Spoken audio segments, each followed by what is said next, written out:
विपिन रावत की मौत की पुष्टि, सीडीएस विपिन रावत की मौत की पुष्टि की गई है, क्योंकि कहा जा रहा था नीलगिरी कलेक्टर की तरफ से ये कहा गया था कि 13 लोगों की मौत की पुष्टि है, लेकिन एक व्यक्ति को बचाया गया है, इलाज चल रहा है, पुरुष है। और अब सीडीएस विपिन रावत के निधन की पुष्टि की है।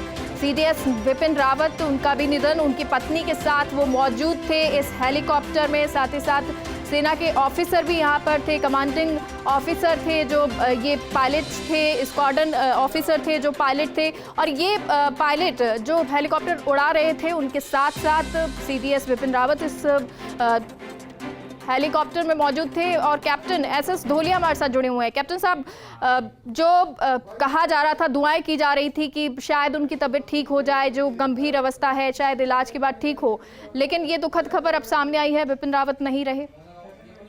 एक्चुअली इससे तो कोई डाउट नहीं है कि बहुत ही दुखद है। एंड ये सबसे मतलब जो गवर्नमेंट ने सबसे पहले सीडीएस अपॉइंटमेंट किया था, और ये आदमी बहुत बोल्ड था। नाउ इसके कारण जो आप जानना चाहते हो, मैं ग्रुप कैप्टन शिव सिंह धोलिया मेरा नाम है। एंड मैंने अराउंड 10,000 घंटे के करीब मेरे हेलीकॉप्टर में है, और मैं भी VIP को फ्लाई कर चुका हूँ जी।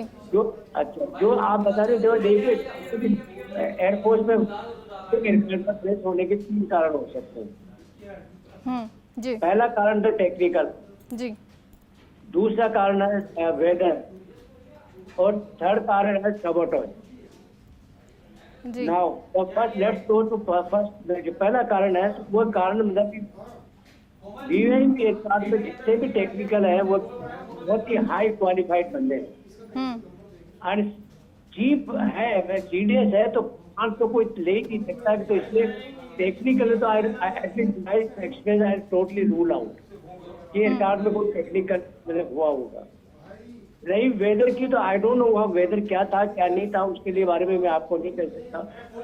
सिर्फ ये हेलीपैड ये 7,000 फीट के करीबन ऊंचाई पे, तो हेलीकॉप्टर जब उसके पास आसपास ही था। चलिए, बहुत बहुत शुक्रिया कैप्टन आपका हमसे जुड़ने के लिए। और हमारे साथ दिल्ली न्यूज़ एडिटर अदिति जुड़ गई हैं। अदिति, तो ये दुखद खबर, क्योंकि आप उनके घर के बाहर भी थी, सीडीएस के घर के बाहर, और लगातार आना जाना वीआईपी मूवमेंट शुरू था, और अब ये पुष्टि की है वायुसेना की तरफ से कि निधन हो गया है सीडीएस का।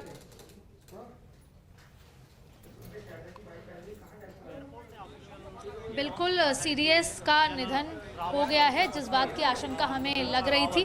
हम यहाँ पर मौजूद हैं और तमाम चीज़ें देखने के बाद, देखिए वो एक स्टूडेंट जो स्टूडेंट के पूरे उस कॉलेज में जाकर वहाँ पर अपनी तरफ से स्पीच देने वाले थे, उस फंक्शन में एड्रेस करने के लिए जा रहे थे, और जहाँ पर उनकी वाइफ मधुलिका भी साथ में मौजूद थी। ये हादसा हुआ, और हम ये कह सकते हैं कि अभी सीसीएस की जो बैठक है बेहद दुखद। ये सीसीएस की बैठक का सबसे महत्वपूर्ण हिस्सा खुद सीडीएस हुआ करते थे, और आज वो इस बैठक में नहीं होंगे, और उन्हीं के निधन के ऊपर ये बैठक की गई है।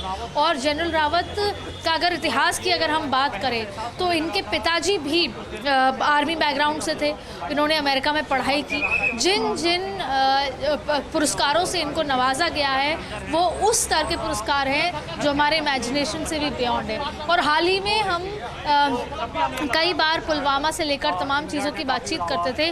वो एक बहुत बड़ा कदम था जो कि बिपिन रावत के अंडर में वो ऑपरेशन कंडक्ट किया गया। बिपिन रावत ने जो है गोरखा बटालियन से अपना करियर शुरू किया, और वो अक्सर कहते थे कि गोरखा बटालियन में जितना उन्होंने सीखा आर्मी के नियमों को, उस लाइफस्टाइल को, वो कभी नहीं भूल सकते। और शायद वो जो कुछ भी हैं वो उस गोरखा बटालियन के समय जो बिताया हुआ जो उनका समय था उससे हैं। वो अक्सर कहते थे कि टीम वर्क की वजह से ही आज जो हम यहाँ पर पहुँचे हैं। अगर उनके कई इंटरव्यू में उन्होंने टीम वर्क को बहुत सराहा है।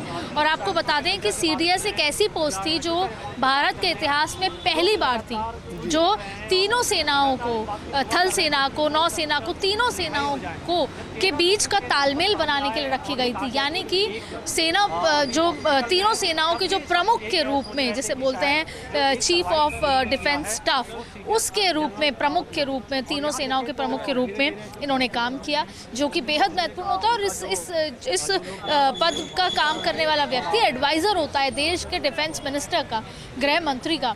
और आपने देखा होगा, हम अक्सर जब हम नरेंद्र मोदी के कार्यकाल की बात करते हैं तो हम ये कहते हैं कि हमने घर में घुसकर जो पुलवामा अटैक हुआ, जो सर्जिकल स्ट्राइक करी, तमाम चीज़ें की, और उन सब चीज़ों का जो सबसे अहम हिस्सा या अहम भूमिका थी उसमें हम बिपिन रावत का नाम शामिल है।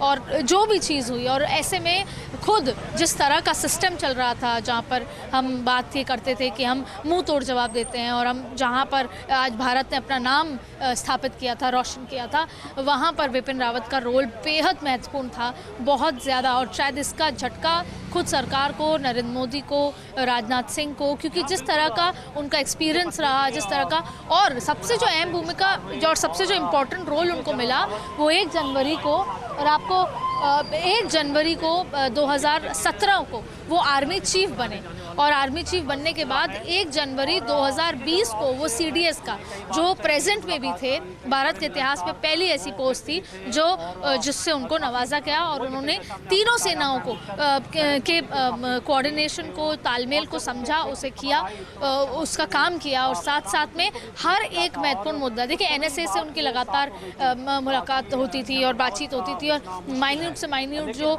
इंटेलिजेंस की जो बात होती थी, जो स्ट्रैटेजी होती थी, वो तमाम चीज़ों में वो इन्वॉल्व थे। और दुखद बात यह है कि आज जो CCS की बैठक हो रही है वो उन्हीं के इस निधन के लिए, इस चॉपर क्रैश के लिए हो रही है। और जिस चॉपर की अगर हम बात करें तो वो उस तरीके से देखा जाए तो वो बहुत सेफ चॉपर माना जाता है, बहुत इंटेलिजेंट चॉपर्स में वो माना जाता है। और ऐसे हादसों का तो क्या किया जा सके, जब भी इतना मेजर क्रैश होता है, हिट होता है, तो उस क्रैश में जो फुल ऑफ फ्यूल होता है, वो जो विमान होता है, हेलीकॉप्टर होता है, उसमें बहुत फ्यूल होता है, तो जब वो इतना मेजर क्रैश होता है तो वो फायर पकड़ लेता है। और ऐसे में जो इतनी सारी बॉडीज़ थी और जिसके लिए समय भी लगा, 11 बॉडीज़ इतनी बुरी तरह जल गई थी कि उनका आइडेंटिफिकेशन के लिए बहुत समय लगा, आइडेंटिफाई नहीं कर पा रहे थे।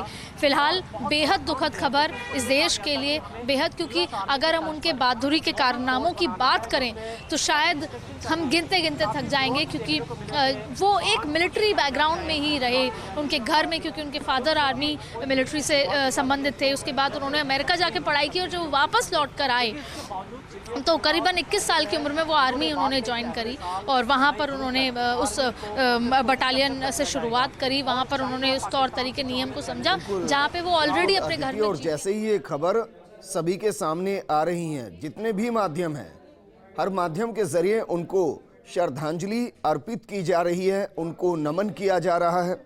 राजनाथ सिंह ने ट्विटर पर उन्हें श्रद्धांजलि अर्पित की और कहा कि उनकी क्षति अपूर्णीय क्षति है, देश के लिए अपूर्णीय क्षति है, सेना के लिए अपूर्णीय क्षति है, और उसे कभी पूरा नहीं किया जा सकता।